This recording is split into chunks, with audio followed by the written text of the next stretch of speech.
Hey, it is Shamaree. I'm a marriage and family therapist turned intimacy coach and relationship expert, and I empower women to be fully uninhibited and fulfilled in their intimate and sexual relationships. I am back with the weekly live. Last week, I actually got to speak with a lot of you guys, which was fun for me. But in speaking with a lot of the women last week, I kind of noticed a theme. So you know how your weeks can sometimes seem to have like recurring themes, things that come up over and over again. And so I noticed a theme. And in noticing this theme, I had a different topic that I was going to discuss today, but because of the theme, I figured this is what you guys really need or want at this time. So this is what I'm going to switch gears to and provide some information. So a lot of the people that I spoke to, I gave at least a little bit of this information already, but you still want to stick around because I have a bit more, and I also provide a lot more context and information, so definitely stick around for that. I do want to kind of give you a little general synopsis of what I was speaking to these women about. And so a lot of them, it was around being able to speak up, being able to say that maybe they're uncomfortable when they're having sex, maybe that it's painful, that they're not getting what they want out of it, things along those lines, being able to express what their boundaries are, being able to ask for what they want, being able to tell someone that, hey, I don't like that, those sorts of things, right? And this kind of ranged. So I did speak with someone that had been with their partner for years, like decades, years. And then there was also someone who was like, this is a new relationship and I don't really know like what to do or how to kind of invite this person in on this process of me figuring it out and being able to kind of share what it is that is going wrong for me or what's not comfortable, what's not good for me. And so I kind of came up with a list as I was like responding to all of these different people. And so I'm going to share 7 tips to help you to communicate your sexual desires and or sexual boundaries. And the tips that I'm going to give, spoiler alert, these are things that you can use for any type of difficult conversation. So it doesn't have to just be about sex specifically. Obviously, we're speaking about it in that context today, but these are things that you can utilize for any conversation that may be difficult for you to speak up in. So keep that in mind. And with these, like I said, it's 7. That is not all of the things in the world, right? So I do have many more than 7 in the course that I created, the Better Sex Guide to Confidence, Satisfaction, and Orgasms Without Faking. And then I also have more than that in my mind. So if you work with me one-on-one, you would also get way more than 7. So if you're interested in any of that, you can go ahead and click the link in my Instagram bio. If you click on that, you will see that you can work with me, which you would need to do a free breakthrough call in order to determine if we're a good fit for one another or not. And then you can also just purchase the course if you like to work on your own. You're an independent person, I get it. So if you are interested in getting more than just 7, then that is the way that you would go about it. Get the course, do one-on-one with me. You can potentially get a whole lot more than just 7 tips, but today we're gonna give you 7. So the first one, and this I recommend to everyone. So having a safe word. And this is even if you're not into kink or any of those sorts of things, you do not have to be. I think that every person should have a safe word. And this doesn't even have to just be for sex. Like I said, can be for all sorts of things, even just for conversations, arguments, and making sure that you have a safe word, something that you don't usually use in like your everyday language, so that it's very clear that if you're using this word, that it's for that purpose, and something that you both agree on. And like, you have to talk about this ahead of time. You can't make it up in the moment because it's going to be a little bit more chaotic that way. So you want to make a safe word ahead of time and set that definition so that it's clear what it means and what happens when that word is said. And so like I said, within the context of sex, it doesn't have to be only when you're playing in kink. It can be for anything, especially if you've experienced past traumas and you experience triggers and things like that. I think it's very, very important that you have a safe word. And so I did want to share a little tidbit. So my husband and I, before we got married, we were in counseling, couples counseling. And I know about safe words and all that, but like, you know, when you tell your spouse something, they listen, but they don't necessarily act the same as they would if someone else said it to them. So she suggested we do a safe word, right? And so at that point, we're like, all right, nah, seriously, we do need to do this. Let's do this. And so we came up with the safe word Moses, because, you know, like the parting of the Red Sea, whenever someone says Moses, we both retreat. Like we're gonna separate, give each other time to like really work through whatever it is. We haven't been able to use it. I think it would be so funny. Like it would probably cut any tension or conflict that we're having if someone just stopped and was like, yo, Moses. I think it would be so funny and it would be so helpful, but we actually haven't really had to use it just because our communication has been so much better. So, I mean, knock on wood, I don't really have any wood right here, but you know, hopefully we don't get into those heated spaces that we used to get where we needed a safe word. And so I always recommend a safe word, even if it has nothing to do with sex, even if it's just a conversation before sex, a conversation anytime, any other difficult topic that you have. So whether that's politics, religion, whatever that is, I always recommend a safe word, absolutely during sex as well. And so that's always number one. Number two is to have the conversation at a neutral time and in a neutral space. So this means that you should not be having this conversation right before, during, or right after you have just had sex, just because it's not going to be received in the same way as if you're in a neutral time where no one's really stressed out, no one's anxious, no one's thinking about what just happened. Try as much as you can. There's not 100% neutral time in place that both parties or all parties, if there's more than two, have, but you want to make sure that you're taking that into consideration before you bring up a tough topic. If you know that they're super stressed out or super tired when they come home from work, that maybe that's not the best time to do it, right? So thinking about those things, making sure that you are both in a neutral time and space. So not just yourself. So like right now I feel like it's a good time, but you want to make sure that they are also going to be in a good space in order to receive the information and to actively engage in the conversation, because it's not just you telling them, yes, we want to speak up and I'm going to empower you to do that. But you also need to make sure that they're able to listen and that they can provide their response or their input based on what you say. So always neutral time, neutral space.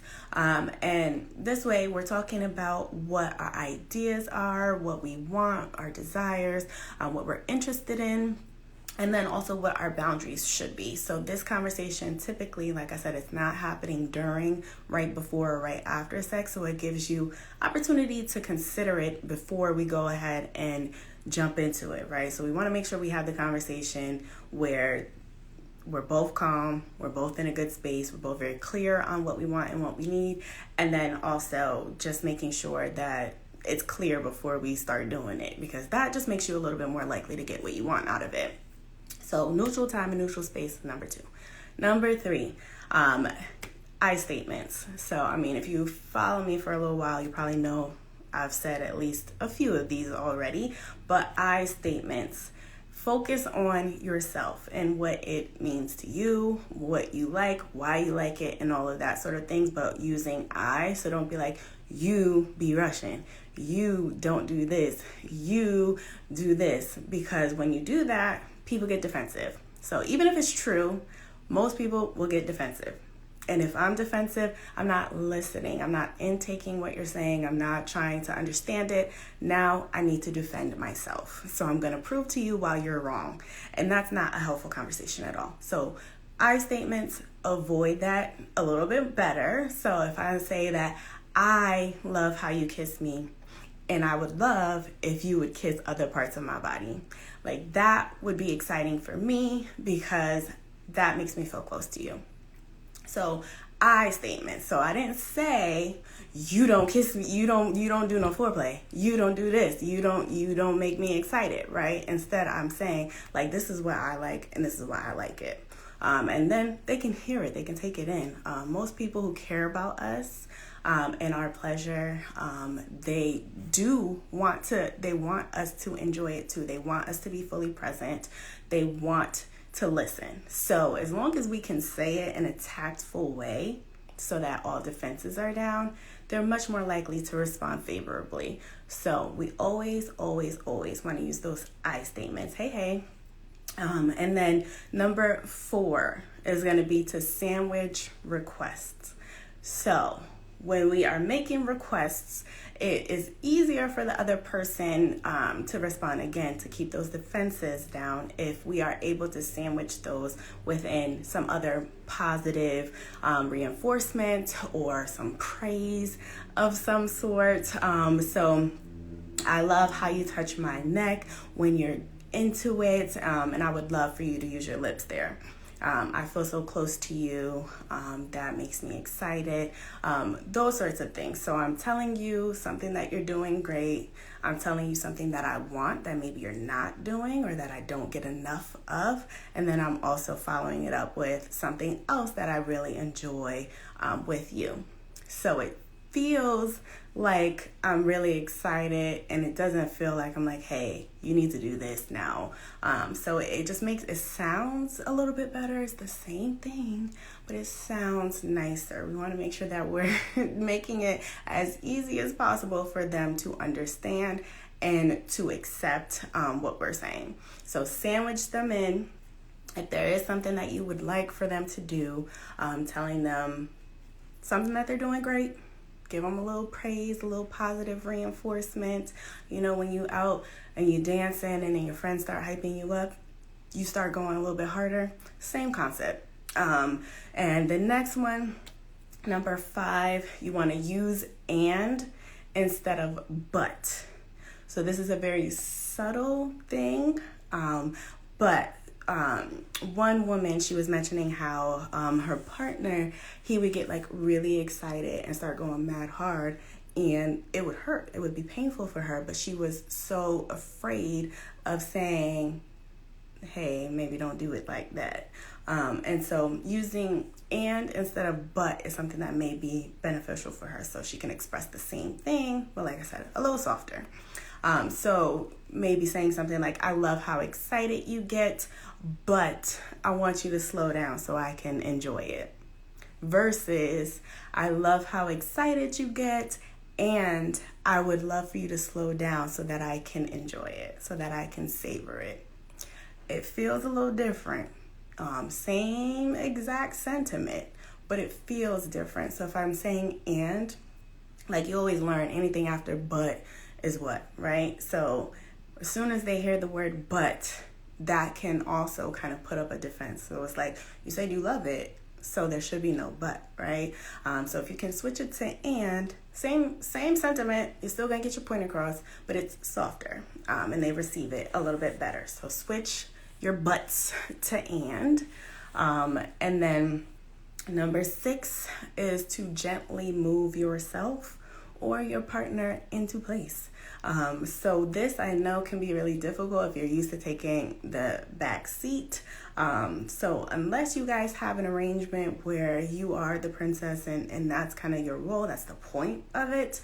If that was the point of it, it might not be as much of an issue for you. But if you are in a position where you're taking a more passive role in things and you're not sharing anything, you're not making any input, gently move yourself or them into place. If someone was laying on your arm and your arm was falling asleep, you probably adjust yourself a little bit. Same thing.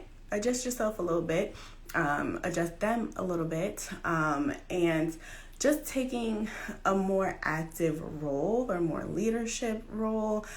Sometimes you don't even really have to say anything. So once you start moving, usually people will move along with you. So you might not even have to say too much. That might be helpful, just that alone. And like I said, we should have been already having conversations outside of sex before this. So by the time that you're in the act and you're getting going, if you're gently moving yourself into place, they should have an inkling as to why. Like, maybe this is a little bit more comfortable for you, maybe it's a little bit more pleasurable for you, and that's why you're gently moving yourself or rearranging. And so definitely you can move, you can be an active participant, you are there too. It's for you too. And then number 7, what I said was, you just need to say it. And the only way that it'll stop being uncomfortable, the only way it'll be less scary, is if you just actually do it. And you can say it in the moment in different ways. You can whisper it. So like slower, faster, softer. Let's try this. How about like this? How about right here? I'd love to do this. Can you take me over there? There's plenty of ways that you can say it, and you can get real sexy with it, whisper it, sing it, whatever you feel comfortable with. And when you're super comfortable, a lot of people, you know that you can also be very humorous. I probably just say like, yo, nah. But that's just me in the relationship that I have. So you want to make sure that you understand the dynamic that you have, and make sure that you're saying it in a way that they can receive it, they can understand it. It's not going to ruin the moment. Like I said, most people who genuinely care about you and your pleasure, they want to know, they want to hear it. And it will further empower you once you do it, that you can continue to do that. So like I said, the only way to do it is to do it. You got to do it. And so you can start small, like I said, slower, faster, harder, softer, those sorts of things. But over time, hopefully, as you get more comfortable with doing it, it'll become much easier for you to say even more than just that. So let's run down the 7 once again. So the first one, like I said, safe word. Whatever that is for you, make sure that you define it and know what it means. And typically what I also recommend is, if it's something like what my husband and I did, is like the Moses and the parting of the ways, take some time to ourselves. Make sure that there's an understanding that we're going to come back to this. It's not we separate and then that's the end. Because we want to resolve it, right? So you have to come up with maybe a time to kind of check back in, so that we can continue with the conversation, and that way people don't feel kind of left in the dark. The second one, having the conversation at a neutral time in a neutral space. So whatever that looks like for you guys, making sure that both people are in a neutral time and space in order to have a very productive conversation. Number 3 is using the I statement. So me.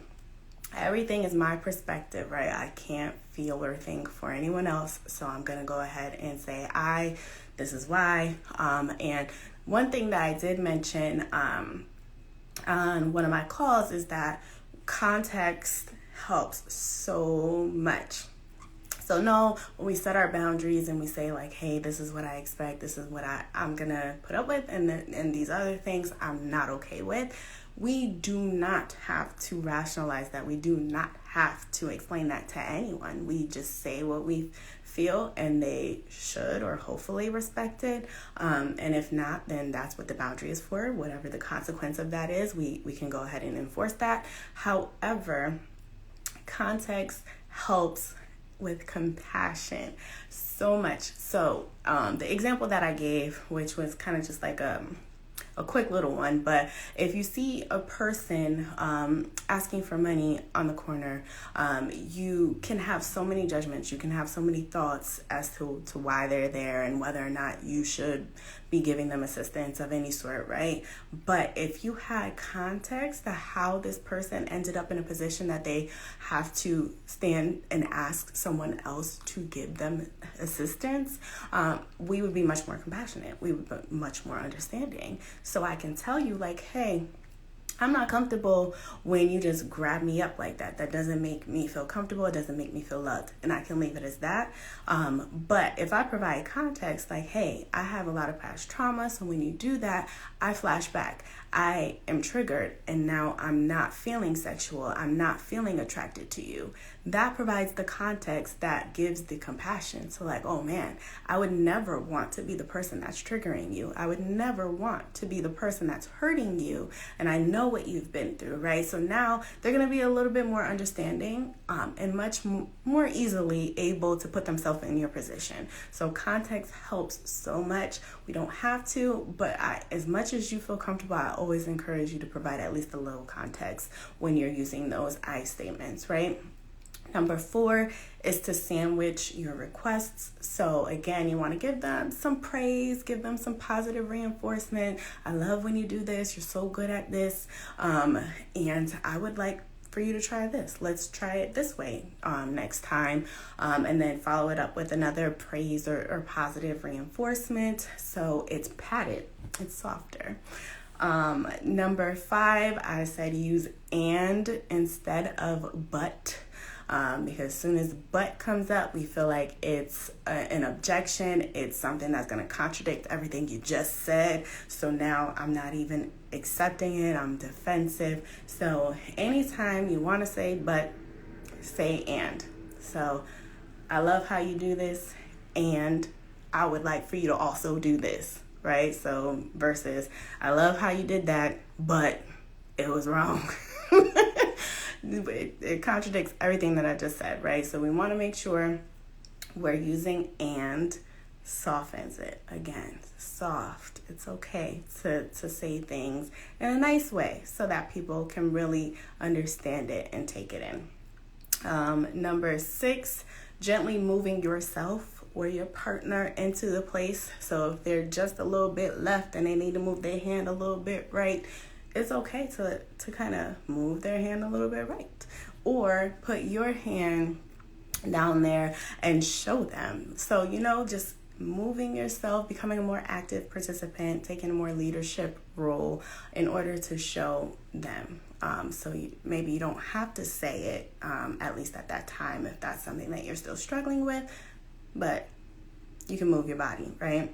And then number 7 was to just say it, however that may be, whispering it, saying it, purring it, moaning it, whatever you need to do, but it doesn't start to feel more comfortable or like a normal thing until you continue to do it over time. That's how we learn how to do anything. That's how we get good at anything, is to practice it, to do it. And so even if you start small, like I said, slower, faster, harder, softer, let's move over here.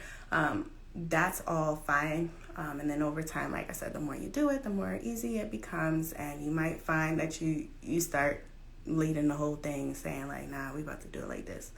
And so those are the 7. Like I said, I spoke to several of you guys, and that's kind of the theme that I was sensing. A lot of it was like the discomfort and the pain, which I never want anyone to have to endure. It doesn't have to be that way. There's many ways that you can work through that, but a huge chunk of that is having the conversation. You have to have the conversation, guys. And so I hope that these 7 tips were helpful. If you have any input or any questions, definitely leave a comment below. I do my best to respond to them all. If you're watching a replay, you can hashtag replay, and still go ahead and leave insight below. I'll do my best to get back to you guys. But yeah, I hope you guys enjoy the rest of your Monday. I'm about to get up out of here. But I will see you guys later. Bye-bye.